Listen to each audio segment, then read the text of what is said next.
Hi, boys and girls. It's Miss Weiler. I just wanted to say how much I miss you, and I can't wait till we can all be together at school again. I wanted to read you today a book called A Fish Out of Water by Helen Palmer. This is a book I used to love when I was a little girl, so I thought I'd read it to you today. A Fish Out of Water. This little fish, I said to Mr. Carp. I want him. I like him, and he likes me.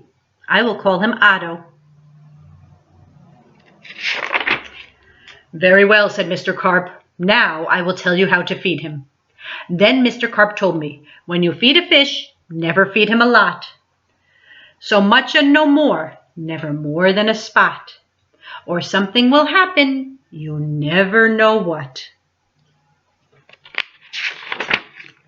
Then I took Otto home. I gave him some food. I did not give him much, just one little spot. But this did not make Otto happy. He wanted more food. He had to have more food. Poor Otto. He just had to have more. I knew what Mr. Carp told me. Never feed him a lot, never more than a spot, or something may happen, you never know what. But I gave Otto all the food in the box.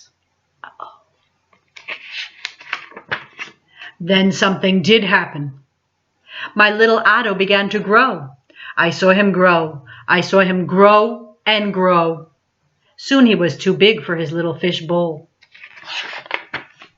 There was just one thing to do. I put Otto into the flower bowl. There, Otto, I said, this will hold you. But no, the flower bowl did not hold him. Otto went right on growing. This was not funny at all. His tail was growing right out of the top. I grabbed the flower bowl. I ran with it. Otto, I said, I know just where to put you. Then you will be all right. I put him in a big pot, but Otto was not all right. I saw him grow some more. Very soon he was too big for the pot. I put him in pot after pot. He was growing so fast. Poor Otto, my poor little fish. Oh, why did I feed him so much? Otto, I said, please stop growing. But Otto could not stop growing. He was growing all the time, and very soon I ran out of pots. Otto had to have water. There was just one thing to do, and I did it. I grabbed him. I grabbed him by the tail. I ran with him up to the tub. The tub is big. It can hold lots of water. At last. There, Otto, I said. This tub holds my father. This tub holds my mother. This tub will hold you. But the tub did not hold him at all. He went right on growing. Oh, Otto, I said, what can I do now? Then crash! The door went down, crash! Otto went down. I went down too. Oh, what a ride. Down went the water into the cellar, and down went Otto too. I had to do something fast. I grabbed the phone. I called a policeman. Help, help, I said. I fed my fish too much. Mr. Carp told me not to, but I did. What? Said the policeman. Mr. Carp told you not to, but you did?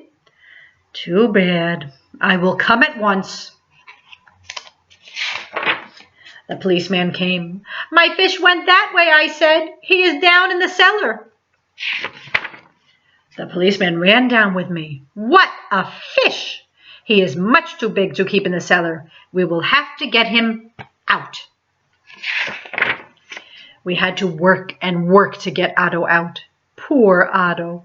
Oh, why did I feed him too much? Mr. Carp told me something would happen, and it did. It did. Now we had Otto out of the cellar, but now Otto had no water at all. A fish has to have water, so I said to the policeman. We must take him to water. Get help. Call for help on the radio. The policeman called on the radio. He called for the firemen. Help! Help, he said. A boy has fed a fish too much. A boy has fed a fish too much? We will come at once. The fireman came. They all helped to get Otto up. But where can we take him, I asked. Uptown? Downtown? To the pool, said the fireman. To the pool, I yelled, and please, hurry. They did hurry. The fire truck with Otto came right up to the pool. The fireman yelled, "Everyone out of the pool! This fish is going in!" Down into the pool went Otto. Into the pool with a big, big splash. Now I was happy. Now at last my Otto had water. Lots of water. This big pool was just the thing. This big pool would hold him. But Otto went right on growing. And no one wanted Otto in the pool. They did not like Otto at all. "You take that fish out of here," they yelled. There was just one thing to do, and I did it. I called Mr. Carp. "Please, please help me," I said. "I fed Otto too much." "Oh dear," said Mr. Carp.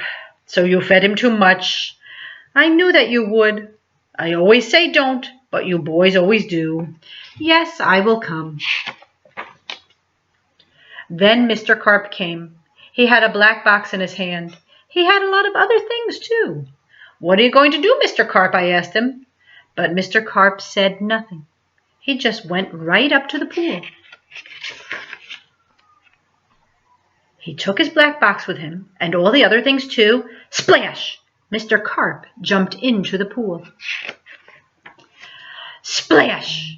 Now Otto went down, too. All I could see was his tail. I could not see Mr. Carp at all. What was going on down there? What were they doing down there in the water? Now I could see nothing. Not Otto, not Mr. Carp, nothing at all. Would I see my Otto again? Would I see Mr. Carp again? "Mr. Carp! Mr. Carp!" I yelled. "What are you doing? Are you all right?" And then up jumped Mr. Carp, and in his hand was a little fish bowl, and in the bowl was my Otto. Mr. Carp had made him little again. "Don't ask me how I did it," he said, "but here is your fish." "And from now on," said Mr. Carp, "please don't feed him too much. Just so much and no more." And now that is what I always do. Now I feed Otto so much and no more, never more than a spot, or something may happen, and now I know what. I hope you liked that book as much as I did. I'll be back soon to read another one. Bye-bye, boys and girls.